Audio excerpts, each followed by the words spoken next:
पुराने जमाने में एक बड़ा दयालु राजा था।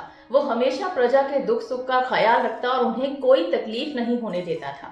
लेकिन राजा की इस अच्छाई का नतीजा ये हुआ कि उसके राज्य में बहुत से लोग आलसी हो गए। उन्होंने काम धाम करना ही छोड़ दिया। उनका कहना था कि जब हमारी चिंता करने के लिए राजा मौजूद है तो फिर हमें क्या चिंता, हम क्यों फिजूल की टेंशन लें, महाराज है ना। धीरे धीरे ऐसे हो गया कि वो अपने खाने पीने तक के लिए भी दूसरों पर या राजा की दया पर निर्भर रहने लगे। उनकी देखा देखी कई लोग इसी रास्ते पर चल दिए। वो ज्यादातर समय या तो लेटे रहते या बस सोते रहते। थोड़ी देर तो लोग आपसी प्रेम प्यार के चलते उन्हें खाने को देते रहे, मगर फिर लोग इन आलसियों को खिलाने में आनाकानी करने लगे। अब कौन कितनी देर किसी को फ्री में खिलाता है। अब राज्य में आलसियों की बढ़ती तादाद के कारण राजा के लिए भी मुश्किल आन खड़ी हुई। हद तो तब हो गई जब एक दिन सभी आलसियों ने मिलकर राजा से मांग कर डाली। मांग ये थी कि राजा को सभी आलसियों के लिए एक आश्रम बनवाना चाहिए और उनके खाने पीने और रहने की व्यवस्था करनी चाहिए। राजा नेक और दयालु तो था ही, पर साथ ही बुद्धिमान भी था। उसने कुछ सोचा और अपने मंत्री को एक आश्रम बनवाने का आदेश दे दिया।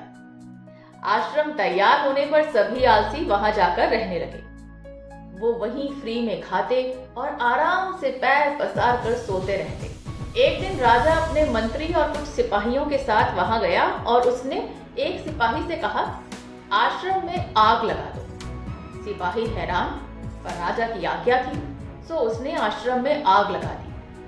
आग की लपटें देखकर आलसियों में भगदड़ मच गई और सभी जान बचाने के लिए आश्रम से दूर भागने लगे। जलते हुए आश्रम में दो आलसी अभी भी सोए हुए थे। एक को पीठ पर गर्मी महसूस हुई तो उसने पास ही में लेटे दूसरे आलसी से कहा, मुझे पीठ पर गर्मी लग रही है, जरा देखो तो क्या माजरा है। दूसरे आलसी ने बिना आंखें खोले ही जवाब दिया, यार दूसरी और करवट लेकर लेट जाओ। ये देखकर राजा ने अपने मंत्री से कहा, सिर्फ ये दोनों ही सच्चे आलसी हैं, इन्हें भरपूर सोने और खाने को दिया जाए और बाकी सारे कामचोर हैं, उन्हें डंडे मार मार कर काम पर लगाया जाए। अब अगर आप भी आलस्य की आग में झुलसने को तैयार हो तो आराम से लेटे रहिए, वरना उठिए और काम पर लगिए। नीति शास्त्रों में आलस्य को मनुष्य का शत्रु कहा गया है। किसी व्यक्ति के शरीर में जब तक ये शत्रु निवास करता है तब तक उसका जीवन सफल हो ही नहीं सकता। दरअसल इस संसार में आलसियों का जीवन सबसे ज्यादा कष्टदायक होता है, क्योंकि वो अपनी जान जाने की स्थिति में भी हाथ पैर नहीं हिला सकते। इनका जीवन दयावानों पर ही निर्भर रहता है।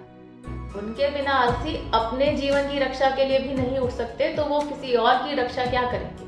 अब ये मत कहिएगा कि आलसी ही आविष्कार करते हैं, नहीं, सच तो ये है कि आविष्कार आलसियों के लिए होते हैं और परिश्रमी उससे धन कमाते हैं।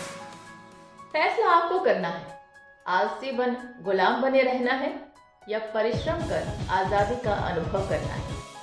जीवन आपका है, फैसला भी आपको ही करना है।